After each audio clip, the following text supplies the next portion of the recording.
রবিবার কেন্দ্রীয় বাজেট পেশ করেছেন অর্থমন্ত্রী নির্মলা সীতারামন। কিন্তু সেই বাজেটে মালদার ম্যাঙ্গো হাব তৈরির দাবি উপেক্ষিত থেকে গেল মালদার রেশম আর বিমান পরিষেবা, যা নিয়ে ক্ষুব্ধ বণিক মহল। কি বলছেন Malda merchant chamber of commerce and ইন্ডাস্ট্রির সভাপতি উজ্জ্বল সাহা, শুনে নিন। এবারে কেন্দ্রীয় বাজেটে আমরা লক্ষ্য করেছি যে ক্যাপিটাল ইনফ্রাস্ট্রাকচার বাড়ানো হয়েছে। এমএসএমইতেও গত বছরের তুলনায় অনেক বেশি ইনভেস্টমেন্টের ঘোষণা হয়েছে। এগুলো অত্যন্ত ভালো দিক। আমরা এমএসএমইতে যে বাড়ানো হয়েছে এটা আমরা আনন্দিত।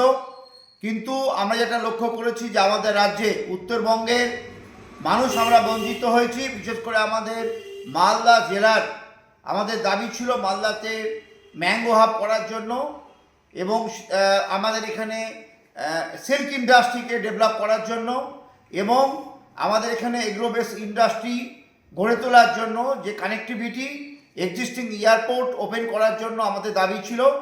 আমরা লিখিতভাবে আমাদের দেশের মাননীয় প্রধানমন্ত্রী এবং কেন্দ্রীয় অর্থমন্ত্রীর কাছে আমরা আবেদন করেছিলাম, কিন্তু দৃশ্যত আমরা বঞ্চিত।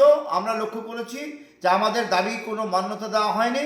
আমাদের উত্তরবঙ্গ তথা মালদাবাসী আমরা হতাশ। মালদায় খুচরো এবং পাইকারি ওষুধ বিক্রির ক্ষেত্রে সুপরিচিত নাম মনোজিৎ মেডিসিন সেন্টার।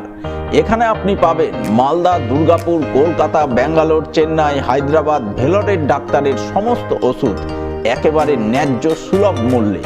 রয়েছে বিশেষ ডিসকাউন্ট, হোম ডেলিভারি এবং ফ্রিতে প্রেসার মাপার সুব্যবস্থা। তাহলে আর দেরি কেন, আজই চলে আসুন মনোজিৎ মেডিসিন সেন্টার, চার্চপল্লী, রথবাড়ি সাবওয়ের পাশে, মালদা।